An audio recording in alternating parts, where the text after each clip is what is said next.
points in their last 6.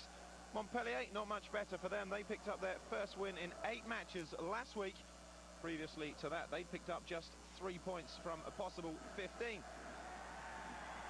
While Sedan played with so much promise last season, gaining a UEFA Cup spot, but that dreadful 4-0 defeat for Privum left them too much to do, so their European season is over, but no question of them qualifying for Europe this year. It's all about survival. And in the 3rd minute, Henry Camara, who you'll be seeing in the World Cup finals with Senegal, rattled in his 3rd goal of the season. A lovely flick on there from Ndiefi. Defensive error, but Henry Camara with a great finish across Rio in the Montpellier goal. 1-0 to Sedan. And they were flying coming into this game with Setora and Seldron both unavailable through injury. But already at this stage of the season, a real 6-pointer, a vital game. Montpellier, though, desperate to continue and build on last week's victory. They very nearly got lucky there. But Sedan were clearly having most of the play. Attacking again here. Ndiefi picking the ball up, so dangerous, feeding the ball goalwards. But Azoua just unable to touch the ball in. Ludovic Azoua at the far post, trying to turn it back. But it remained at a 0-0.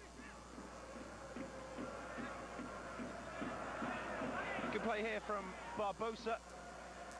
Feeding the ball in towards the penalty area. Lovely flicked header as well from Dumont. Not unable to beat Nicolas Sachi. Sedan winning all the tussles in midfield and catching Montpellier as well on the break. Montpellier, no question, have found it the hardest to settle in the top flight out of all the promoted sides. Ndiefi always a threat.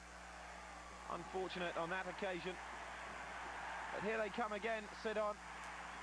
Camara, scorer after 3 minutes. Turning provider this time, feeding the ball in towards the penalty area. Gets it back again. Chip to the far post. But somehow Montpellier surviving here. And in the end, the ball driven wide from Azoua. Yet to score this season, Azoua. It's something he would sort out later on in the game.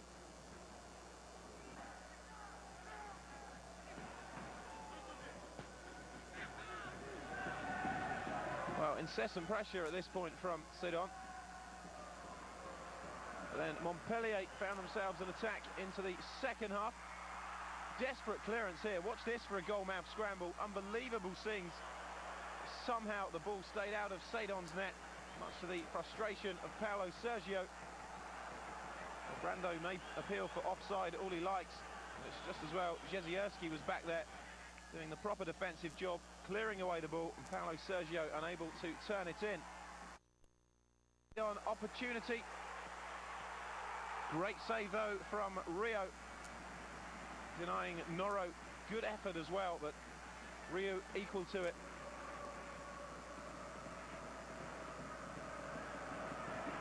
Well, Montpellier could barely get out of their own half at times. Another great attack from Sedan. Henry Camara with the opportunity. And a fine save again from Rio. Cedric Mionnet working his way back to full match fitness. Scored on his comeback game, you may remember, a couple of weeks ago for Sedan.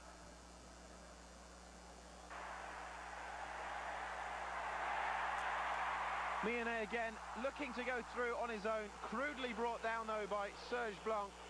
And there was no question that Bruno Derian, the referee, was going to show Blanc the red card. And if it wasn't tough enough already for Montpellier, well, now they were down to 10 men with 17 minutes to go. Looked like he was going to burst into tears at that point, Blanc. Wonderful skill from Henry Camara. Alou Cisse, a desperate lunge, couldn't get to him. Great ball to the back post. And there is 2-0. Ludovic Azoua grabbing that vital first goal of the season that he was promising to get in the first half. Had a good game, Azoua, in and about, creating chances. A good finish as well, wasn't it? didn't have much time to think about it. Great play again from Camera, scorer of the first, and very much weighing in with an assist for the second. 2-0 to Sedan. Just a question of how many after that. As you are again in the penalty area, denied that time by Josic's challenge, and then off the crossbar from Miane. Wonderful skill again from Camera. He had a great game, the Senegalese man. Josic clearing, and again Camera though had his wits about him to feed the ball back in. Miane onto the bar. Miane on the bounce. 5 defeats in their last 6 matches. Lorient, well, you always tend to get an exciting game where they're involved. But they, like Bastia, have won just 2 of their last 5. Although they do have Jean-Claude Darcheville, the league's leading scorer, with 9 goals in 12 games coming into this match. Bastia, though, always tough to beat on their own ground. And so it proved again for Lorient. Tony Varel, yet to score this season, surprisingly, in the league for Bastia, trying the acrobatics of the overhead kick. But then suddenly the break was on for Lorient. Magnificent run, great ball into the middle. Jean-Claude Darcheville, the first player into double figures for goals this season. 20 minutes gone, his 10th goal of the season. A goal that sends him now 2 goals clear of the rest at the top of the leading scorers chart. Guel was unable to turn the ball in himself and inadvertently set up Jean-Claude Darcheville. It's turning very rapidly into his most prolific season, the former Nottingham Forest man. Bastia kept attacking before half-time, but they'd have to wait till the second period before they get any joy in front of goal. Beneforti sending in this corner. Still it's not cleared. Great clearance off the line, and how on earth was that missed? They really were wasting their chances, Bastia. And frustration building for the home supporters. It was incredible, really, that Lorient were in front. Their only real opportunity. But with a man like Darcheville, you've always got a chance, haven't you? Tony Varel again missing an opportunity. When perhaps he could have squared to Michael Essien, the Ghanaian, who was up in support. Then Ferreira swings in this free kick. Area packed again with blue Bastia shirts.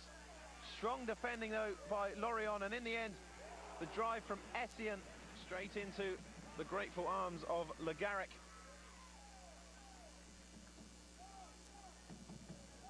Good effort, didn't have much time to think about that, Essien. Good stop nonetheless by Ligue. Into the second half now though, and Bastia would finally get some joy, but not until later on. They were still a goal down. 5 minutes into the half. Clumsy challenge, and Bastia given the breakthrough. A penalty, Beneforti brought down by Galvan, the captain of Lorient. Well, no question in the end. Clear penalty.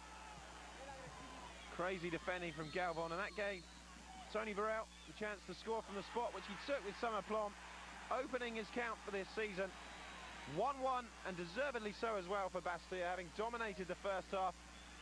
Extraordinarily found themselves a goal behind, but it took them just 5 minutes to level up, and then 5 minutes later, Varel, high on the confidence of opening his account for the season, well, doubles his tally in the space of 5 minutes. 2-1 to Bastia. Tony Varel again. And a run of 3 straight league defeats look to be coming to an end. Pedros Peterson and Matingu all on the injured list for Bastia.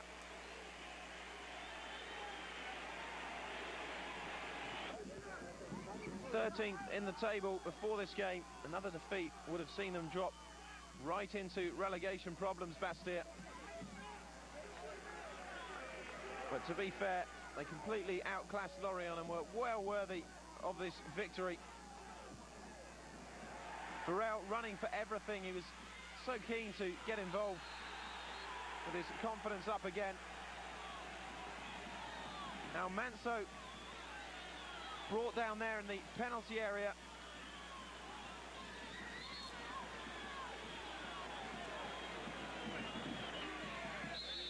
So another penalty for Bastia. Varel for the hat-trick, but this time Ligue equal to it. But they couldn't clear it, and Michael Essien, 3-1 Bastia. Well, they deserved the win, no question, but you had to feel for Ligue there. Makes a brilliant save from Varel's penalty. Another fine save, and then Michael Essien forces his way through for his second goal of the season. The youngster who played in the World Youth Championship finals with Ghana. And the match was up really for Lorient from that moment onwards. It's just a question once again of how many. Lovely through ball from Jeunechamp to Varel. He could have had an absolute hatful tonight, Varel. But what a save from Le Garrec to deny De Bloc. Pulled off some marvellous saves, the Lorient goalkeeper.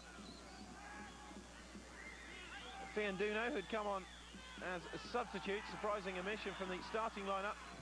Tried to pull a second goal back for Lorient, but it wasn't to be. Penato proving that when called upon, he was equal to the task, and Chieta testing him on that opportunity. Bastia, though, deserved